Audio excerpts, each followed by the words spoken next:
Assalamualaikum warahmatullahi wabarakatuh. Perkenalkan nama saya Muhammad Riano Hapsi dengan IPMK 1023023 dari Prodi Informatika kelas A. Di sini saya akan menjelaskan bab Neural Model and Network Architectures beserta tugasnya. Tujuan pembelajaran ini yaitu adalah untuk memahami model matematika dasar neural buatan, mengenal berbagai jenis fungsi transfer, memahami arsitektur jaringan single layer, multi-layer, dan recurrent, dan yang terakhir yaitu merepresentasikan jaringan dalam notasi matriks.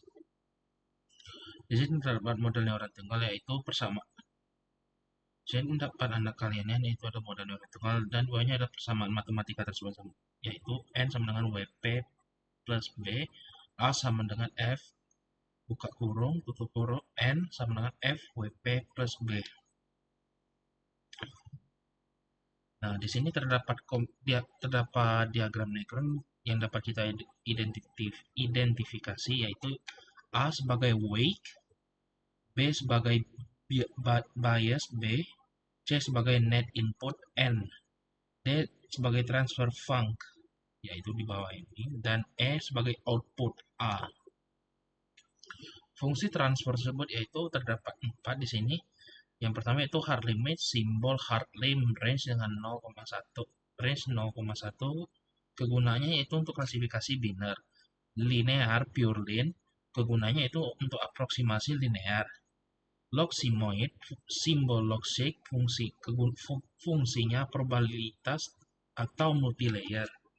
Tansigmoid, tansig, dapat Anda lihat range-nya min 1,1, 0 center hidden layer. Pilihan fungsi transfer menentukan sifat dari keputusan neuron tersebut. Bagaimana bias mempengaruhi garis keputusan? Misal A sama dengan hardline WP plus B. Garis batas decision boundary terjadi saat N sama dengan 0. Maka WP plus B sama dengan 0, yaitu P sama dengan min BW, kasus B sama dengan 0, batas di P sama dengan 0. Kasus B tidak memiliki kesamaan dengan 0 tersebut. Untuk fleksibilitas posisi, batas bergeser ke min B per W. Untuk yang ini melewati origin kesimpulannya, yaitu bias dapat memungkinkan neuron menggeser fungsi transfer ke kiri atau ke kanan tanpa mengubah kemiringannya. Dalam bentuk vektor dan matriks yang dapat Anda lihat di bawah ini, di mana adalah W adalah matriks bobot raw vektor untuk neuron tunggal dan P adalah vektor input. P adalah bias yang arsitektur jaringan terdapat 3, yaitu salah satunya single layer network, satu layer neuron yang terhubung ke input, multi-layer network yang memiliki satu atau hidden layers, 3 yaitu recurrent network memiliki jalur umpan balik dan elemen delay.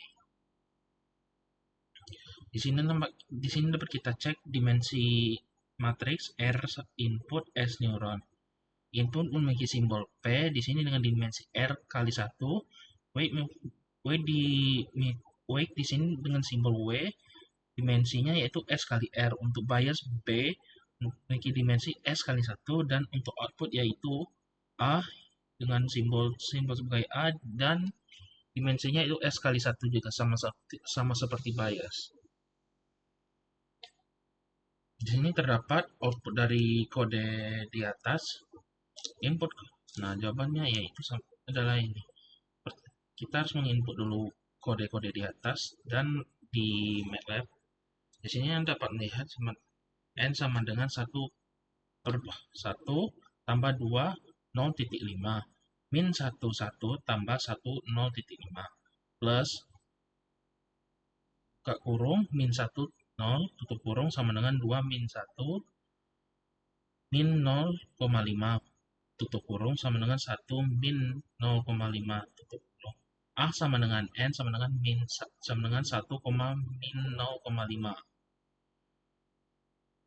Di sini saya akan menjelaskan contoh soalnya.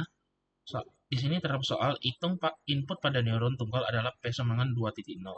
Bobot W adalah 2,3 dan bias B sama dengan min 3. Hitung keluaran A jika menggunakan fungsi transfer Purlin dan kedua logistik. Langkah pertama yaitu kita harus menghitung net input tersebut. N sama dengan WP plus B sama dengan 2.3, 2.0 plus min 3 sama dengan 4.6. Min 3 kurang 3, ya sama dengan 1,1.6. Langkah kedua itu hitung keluaran A.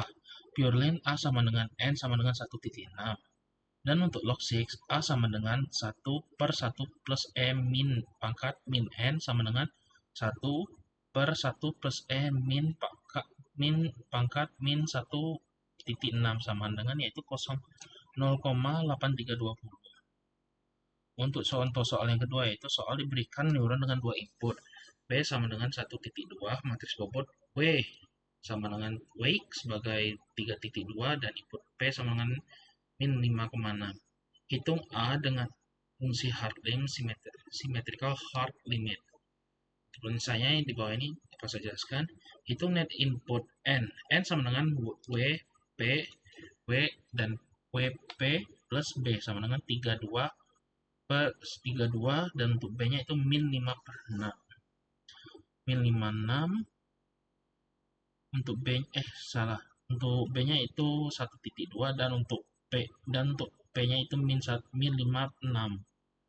N sama dengan 3 buka kurung untuk 3 tutup kurung buka kurung min 5 tutup kurung plus buka kurung 2 tutup kurung buka kurung 6 tutup kurung plus 1.2 sama dengan min 15 plus 12 plus 1.2 yang menghasilkan sama dengan min 1.8.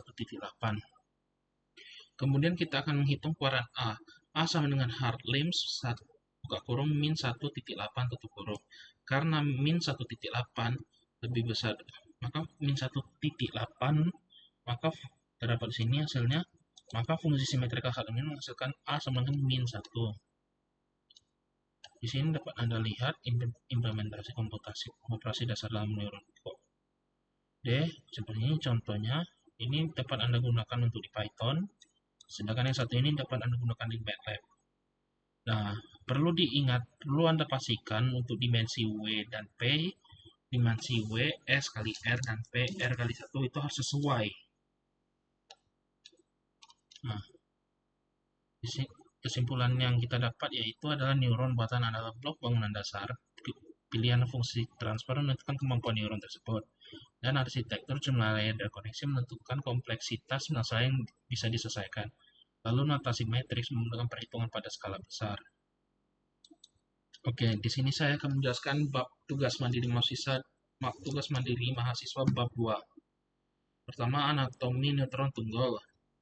Neuron tunggal. Di sini terdapat soalnya dan saya akan menjelaskannya. Anatomi neuron tunggal pertama dari neuron buatan yaitu A di sini berfungsi sebagai wake, B sebagai bias, C sebagai net input, di sini N, D berfungsi sebagai transfer function, dan E sebagai output A. Dapat Anda lihat di sini saya sudah membuat alur kerjanya. Input P dikalikan dengan wake, kemudian ditambahkan bias sehingga menghasilkan net input. Nah, ini saja proses transfer function untuk menghasilkan output. Untuk yang lembar kerja sekarang kita membahas lembar kerja diskusi. Jelaskan apa yang dimaksud parameter W, bias, dan transfer function pada sebuah model neuron buatan tunggal. Wake adalah parameter yang menentukan seberapa besar pengaruh suatu input terhadap neuron. Nilai wake yang besar menunjukkan bahwa input tersebut memiliki kontribusi yang lebih signifikan terhadap output. Bias B adalah nilai tambahan yang berfungsi untuk menggeser hasil perhitungan. Dan transfer function F atau fungsi aktivasi adalah fungsi digunakan untuk mengubah nilai net input menjadi output akhir. Hubungan ketiganya dalam menghasilkan output adalah sebagai berikut. N sama dengan WP plus BN sama dengan WP plus BN sama dengan WP plus B. A sama dengan F buka kurung N tutup kurung A sama dengan F buka kurung N tutup kurung A sama dengan Fn.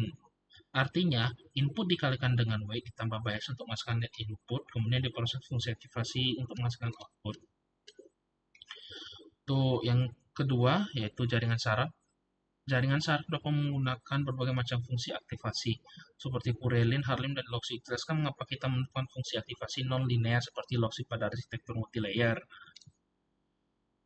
Fungsi aktivasi non-linear seperti loxik diperlukan dalam jaringan saraf multilayer karena mampu menangani hubungan yang kompleks antara input dan output. Jika hanya menggunakan fungsi linear seperti Purelin di semua layar, maka kombinasi beberapa layar tetap akan menghasilkan fungsi linear. Hal ini menyebabkan jaringan tidak mampu mempelajari pola yang kompleks. Sebaliknya, fungsi nonlinear memungkinkan jaringan membentuk keputusan yang tidak linear dan mampu menangani permasalahan klasifikasi dan prediksi yang kompleks. Dengan demikian, penggunaan fungsi nonlinear sangat penting agar neural network memiliki kemampuan representasi yang lebih kuat. Dan untuk nomor 3, diberikan fungsi A sama dengan Harlim WP plus B. A jika W sama dengan 1 dan B sama dengan 0, sketsakan grafik A terhadap P untuk min 3 P per 3. Jika B diubah menjadi min 1, ke arah mana grafik tersebut? Oke, saya jelaskan dampaknya terhadap di sini. Fungsi Harlim A. Jika W sama dengan B, maka fungsi menjadi A sama dengan Harlim P. Artinya, jika P maka sama A. Decision boundary berada pada P sama dengan yaitu titik di mana output berubah dari 0 menjadi 1. Jika B diubah menjadi min 1, maka fungsi menjadi A Harlim buka kurung P min 1 tutup kurung. Perubahan yang terjadi, decision boundary bergeser dari P sama dengan 0 menjadi P sama dengan 1. Grafik bergeser ke arah kanan. Dampaknya adalah neuron menjadi lebih selektif karena input harus lebih besar agar menghasilkan output. Yang keempat yaitu membandingkan arsitektur feed-forward network berlapis jamak multilayer dengan arsitektur recurrent network analisis bagaimana keberadaan delay atau integrator pada recurrent network mempengaruhi kemampuannya dalam memproses informasi dimensi waktu.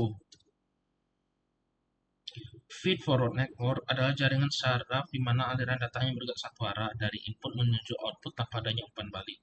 Jaringan ini tidak memiliki kemampuan untuk mengingat informasi sebelumnya, sehingga cocok untuk data statis seperti klasifikasi gambar. Recurrent network dan untuk recurrent network adalah jaringan saraf yang memiliki koneksi umpan balik feedback, adanya elemen seperti delay atau integrator. Mungkin jaringan ini menyimpan informasi dari waktu sebelumnya. Pengaruh delay atau integrator pada recurrent network adalah memungkinkan jaringan memproses data berurutan, dapat mengingat pola dari waktu sebelumnya, cocok untuk aplikasi seperti prediksi cuaca, pengolahan suara, dan teks. Dengan demikian, recurrent network lebih unggul dalam menangani data yang memiliki dimensi waktu dibandingkan feed-forward network. Dan untuk soal yang terakhir yaitu, Anda ditugaskan untuk merancang saraf tiruan yang prediksi probabilitas curah hujan di mana rentang nilainya selalu berada di antara 0 hingga 1. Evaluasilah penggunaan fungsi Purelin pada output layer untuk masalah ini, apakah fungsi tersebut tepat?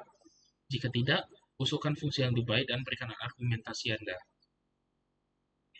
Dengan penggunaan fungsi Purelin pada output layer untuk memprediksi probabilitas tidak tepat, karena fungsi ini menghasilkan output yang tidak terbatas, bisa kurang dari 0 atau lebih dari 1. Padahal, probabilitas harus berada dalam rentang 0 hingga 1.